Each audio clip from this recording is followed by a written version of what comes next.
رات کے ٹھیک 3 بج رہے تھے جب دروازے پر پہلی بار دستک ہوئی۔ میں نے گھڑی دیکھی، سوچا شاید میرا وہم ہوگا۔ پھر دوسری دستک، اس بار زور سے ہوئی۔ میرے والد 4 دن پہلے انتقال کر چکے تھے۔ ہم انہیں گاؤں کے پرانے قبرستان میں دفنا کر رہے تھے۔ گھر میں ابھی تک فاتحہ پڑھنے والوں کا آنا جانا ختم نہیں ہوا تھا۔ میں اکیلا سو رہا تھا۔ امی اور چھوٹا بھائی اندر دوسرے کمرے میں تھے۔ تیسری دستک کے ساتھ کسی نے آہستہ سے میرا نام پکارا، عارف۔ میرے جسم میں جیسے کرنٹ دوڑ گیا۔ یہ آواز بالکل ابو جیسی تھی۔ میں نے خود کو سمجھایا، غم ہے، دماغ کھیل کھیل رہا ہے۔ لیکن پھر دروازے کے نیچے سے مٹی اندر آتی ہوئی نظر آئی، بالکل گیلی مٹی۔ میں نے ہمت کی اور دروازہ کھولا۔ باہر کوئی نہیں تھا، لیکن زمین پر تازہ مٹی کے نشان تھے، جیسے کوئی ننگے پاؤں قبرستان کی طرف سے چل کر آیا ہو۔ وہ نشان ہمارے دروازے تک آ کر ختم ہو رہے تھے۔ اگلی صبح میں سیدھا قبرستان گیا۔ جو میں نے دیکھا اس نے میرے پیروں تلے زمین نکال دی۔ ابو کی قبر کی مٹی ایک طرف سے دبی ہوئی تھی، جیسے اندر سے کسی نے زور لگایا ہو۔ اوپر رکھے ہوئے پھول بکھرے ہوئے تھے۔ میں نے فوراً چچا کو بلایا۔ گاؤں کے چند آدمی اکٹھے ہوئے۔ سب نے دیکھا۔ کوئی ماننے کو تیار ہی نہیں تھا کہ قبر کے اندر سے کوئی حرکت ہوئی ہے۔ ایک بوڑھے نے کہا، رات کو بارش ہوئی ہوگی، مٹی بیٹھ گئی ہوگی۔ لیکن رات کو بارش بھی نہیں ہوئی تھی۔ دوسری رات پھر وہی وقت 3 بجے۔ اس بار دستک نہیں ہوئی، لیکن صحن میں رگڑنے کی آواز آئی، جیسے کوئی چیز گھسیٹ کر چل رہی ہو۔ میں نے آہستہ سے دروازے کی جھری سے باہر دیکھا اور میری سانس رک گئی۔ صحن کے کونے میں سفید کپڑوں میں ایک سایہ کھڑا تھا۔ چہرہ صاف نظر نہیں آ رہا تھا، لیکن کھڑے ہونے کا انداز وہ بالکل ابو جیسا تھا۔ میں باہر نکلنے کی ہمت نہ کر سکا۔ وہ سایہ آہستہ آہستہ دروازے کے قریب آیا اور پھر جیسے ہوا میں گھل گیا۔ زمین پر پھر وہی گیلی مٹی کے نشان۔ اگلے دن ہم نے مولوی صاحب کو بلایا۔ انہوں نے گھر میں دم کیا اور کہا، غم کے بعد اکثر شیطان وہم پیدا کرتا ہے، ڈرو مت۔ لیکن یہ وہم نہیں تھا، کیونکہ اس رات صرف میں نہیں، میری امی نے بھی آواز سنی تھی۔ انہوں نے بتایا کہ کسی نے کھڑکی کے باہر سے کہا، دروازہ کھولو، میں سردی سے کانپ رہا ہوں۔ امی بے ہوش ہو گئی تھی۔ چوتھی رات ہم تینوں ایک ہی کمرے میں بیٹھ گئے، 3 بجنے کا انتظار کرتے ہوئے۔ اور ٹھیک 3:02 پر صحن کا دروازہ خود بخود کھل گیا۔ ہوا نہیں چل رہی تھی۔ دروازہ آہستہ آہستہ چرچراتا ہوا کھلا۔ ہم تینوں جم گئے۔ پھر وہی گھسیٹنے کی آواز، اس بار واضح تھی۔ میں نے ہمت کر کے باہر قدم رکھا اور جو دیکھا وہ زندگی بھر نہیں بھولوں گا۔ قبرستان کی سمت سے ایک آدمی ہماری طرف آ رہا تھا۔ کپڑے مٹی سے بھرے ہوئے تھے، چہرہ زرد، آنکھیں کھلی ہوئی مگر بے جان۔ وہ میرے ابو تھے، لیکن زندہ نہیں تھے۔ ان کے قدم زمین کو پوری طرح نہیں چھو رہے تھے، وہ جیسے گھسیٹتے ہوئے آ رہے تھے۔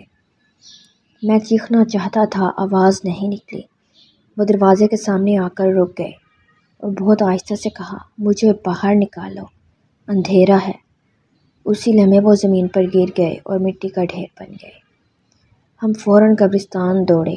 وہاں دیکھا تو قبر کھلی ہوئی تھی، اندر کفن پھٹا ہوا تھا اور قبر خالی تھی، لاش وہاں نہیں تھی۔ گاؤں میں ہلچل مچ گئی۔ پولیس آئی، قبر کھود کر دیکھی گئی، وہ واقعی خالی تھی۔ کوئی جانور کا نشان نہیں تھا، کوئی سراغ نہیں ملا۔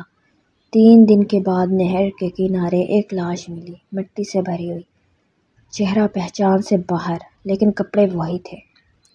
ڈاکٹر نے کہا، لاش دفن ہونے کے بعد باہر آئی ہے، لیکن کیسے؟ اس سوال کا جواب آج تک نہیں ملا، کیونکہ اس کے بعد ہمارے گھر کے باہر کبھی 3 بجے دستک نہیں ہوئی۔ لیکن ہر سال ان کی برسی کی رات صحن میں تازہ مٹی کے نشان ضرور ملتے ہیں۔ لاش جب نہر کنارے ملی اور دوبارہ دفن کی گئی تو پورے گاؤں میں عجیب سی خاموشی پھیل گئی۔ لوگ ہمیں دیکھ کر نظریں چرا لیتے تھے، جیسے ہمارے گھر کے ساتھ کچھ ایسا جڑ گیا ہو جس سے سب بچنا چاہتے ہوں۔ چوتھے دن شام کو چودھری صاحب ہمارے گھر آئے۔ وہ گاؤں کے سب سے معزز آدمی تھے۔ انہوں نے آہستہ آواز میں کہا، عارف، تم لوگوں کو یہ گھر کچھ دن کے لیے چھوڑ دینا چاہیے۔ میں نے پوچھا کیوں؟ وہ بولے، یہ پہلی بار نہیں ہوا۔ میرے دل کی دھڑکن تیز ہو گئی۔ انہوں نے بتایا کہ آج سے تقریباً 30 سال پہلے بھی اسی قبرستان میں ایک قبر 3 دن بعد خالی ملی تھی۔ اس وقت ایک نوجوان لڑکی کو دفن کیا گیا تھا۔ لوگ کہتے تھے وہ اچانک مر گئی تھی، لیکن دفنانے کے بعد ہر رات قبرستان سے عورت کی رونے کی آواز آتی تھی۔ پھر ایک صبح اس کی قبر کھلی ملی، لاش کبھی نہیں ملی۔ گاؤں والوں نے اس وقت بات دبا دی تھی، کہا گیا جانور لے گئے ہوں گے، لیکن جنہوں نے رات کی آوازیں سنی تھیں وہ آج تک نہیں بھولے۔ چودھری صاحب نے میری آنکھوں میں دیکھ کر کہا، یہ قبرستان صاف نہیں ہے، وہاں کچھ بسیرا ہے۔ میں نے پوچھا کس کا؟ انہوں نے کہا، جنات کا بسیرا ہے۔ اس رات پہلی بار گاؤں کے چند بوڑھے ہمارے صحن میں بیٹھے، لالٹین کی مدھم روشنی میں سب ایک دوسرے کو پرانی باتیں یاد دلا رہے تھے۔ ایک شخص بولا، میں نے بچپن میں دیکھا تھا رات کے وقت قبرستان کی دیوار کے اوپر نیلی روشنی چلتی تھی، جیسے کوئی مشعل لیے گھوم رہا ہو۔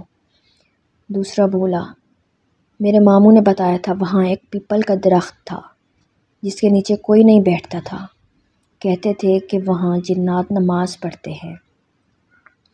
امی خاموش بیٹھی تھی، لیکن ان کے ہاتھ کانپ رہے تھے۔ میں نے پہلی بار محسوس کیا کہ یہ صرف ہمارا مسئلہ نہیں ہے، گاؤں کے ہر شخص کے پاس کوئی نہ کوئی کہانی تھی۔ لیکن اصل خوف اس وقت شروع ہوا جب چھوٹا بھائی بلال بیمار پڑ گیا۔ وہ رات کو چیخ کر اٹھ جاتا اور کہتا، ابو کھڑکی کے باہر کھڑے ہیں، کہہ رہے ہیں قبرستان مت آنا۔ ہم نے سمجھا صدمہ ہے، لیکن ایک رات میں نے خود دیکھا، کھڑکی کے شیشے پر مٹی سے ایک ہاتھ کا نشان بنا ہوا تھا، اندر کی طرف، جیسے کسی نے باہر سے نہیں اندر سے ہاتھ رکھا ہو۔ اگلے دن ہم سب قبرستان گئے، میں، چودھری صاحب اور 2 اور آدمی۔ ہم نے ابو کی نئی قبر دیکھی۔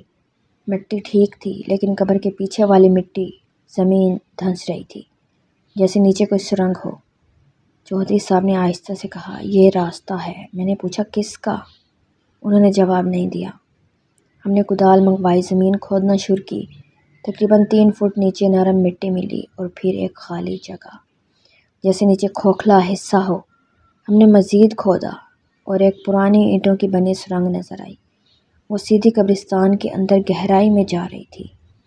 ایک آدمی تو ڈر کر پیچھے ہٹ گیا، کہنے لگا یہ انسانوں کا کام نہیں ہے۔ ہم نے گاؤں کے مولوی صاحب کو بلایا۔ انہوں نے سرنگ کے قریب بیٹھ کر قرآن کی آیات پڑھی، لیکن ان کے پڑھنے کے دوران سرنگ کے اندر سے ٹھنڈی ہوا کا جھونکا آیا، اتنا ٹھنڈا کہ میرے ہاتھ سن ہو گئے، اور ہمیں اندر سے بہت آہستہ سرگوشی سنائی دی، جیسے کئی لوگ ایک ساتھ کچھ پڑھ رہے ہوں۔ مولوی صاحب کا چہرہ زرد پڑ گیا۔ انہوں نے کہا، یہ جگہ بہت پرانی ہے، یہاں پہلے بھی کچھ تھا۔ ہم نے پوچھا کیا تھا؟ انہوں نے کہا، یہ قبرستان پہلے قبرستان نہیں تھا، یہاں صدیوں پہلے ایک ویران بستی تھی جو اچانک ختم ہو گئی تھی۔ کہتے ہیں وہاں کے لوگ ایک رات میں اچانک غائب ہو گئے تھے۔ اسی رات گاؤں میں ایک اور واقعہ ہوا۔ اللہ دیتا نامی شخص جو قبرستان کے پاس رہتا تھا، اس نے چیخ مار کر سب کو جگا دیا۔ ہم سب دوڑ کر اس کے گھر گئے تو وہ ڈر کے مارے کانپ رہا تھا۔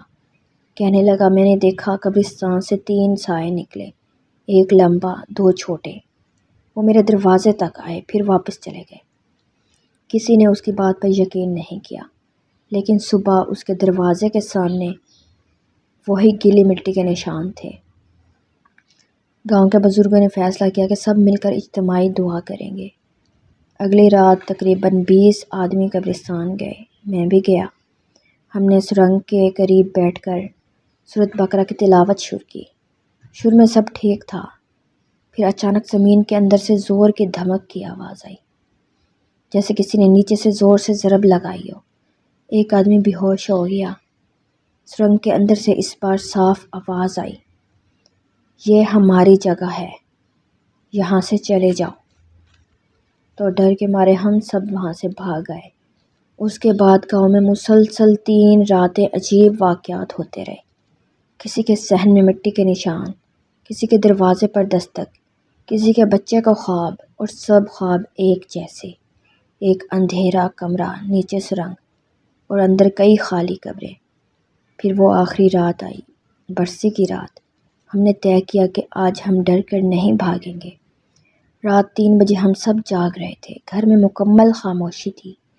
اچانک زمین ہلی، ہلکی سی کانپی، صحن کی اینٹوں کے درمیان سے مٹی نکلنے لگی، دروازہ خود بخود کھل گیا اور سامنے قبرستان کی سمت سے کئی سائے ہماری طرف بڑھ رہے تھے۔ اس بار صرف ابو نہیں تھے، 3 4 شاید 5 اور بھی لوگ تھے۔ سب کے کپڑے مٹی سے بھرے ہوئے تھے، سب کی آنکھیں کھلی تھیں لیکن خالی۔ امی چیخنے لگی، میں نے قرآن اٹھایا اور بلند آواز میں پڑھنا شروع کیا۔ جیسے ہی میں نے آیت الکرسی مکمل کی، سائے وہیں رک گئے، پھر ایک ایک کر کے پیچھے ہٹنے لگے، زمین دوبارہ بند ہونے لگی اور دروازہ خود بخود بند ہو گیا اور خاموشی چھا گئی، ایسی خاموشی جو کانوں میں گونجتی رہی۔ اگلی صبح ہم سب قبرستان گئے۔ سرنگ کا منہ مکمل بند تھا، جیسے کبھی تھا ہی نہیں، اور قبر بھی صحیح حالت میں تھی، کوئی نشان نہیں تھا۔ اس واقعے کو اب 2 سال ہو چکے ہیں، ہم نے وہ گھر بھی چھوڑ دیا۔ گاؤں والے آج بھی اس قبرستان کے قریب مغرب کے بعد نہیں جاتے، اور آج تک ہر سال برسی کی رات قبرستان کی دیوار کے اوپر نیلی روشنی چلتی نظر آتی ہے۔ لوگ کہتے ہیں کہ وہ ان کا پہرا ہے۔ اگر کسی رات آپ کو بھی 3 بجے دستک سنائی دے تو دروازہ مت کھولنا۔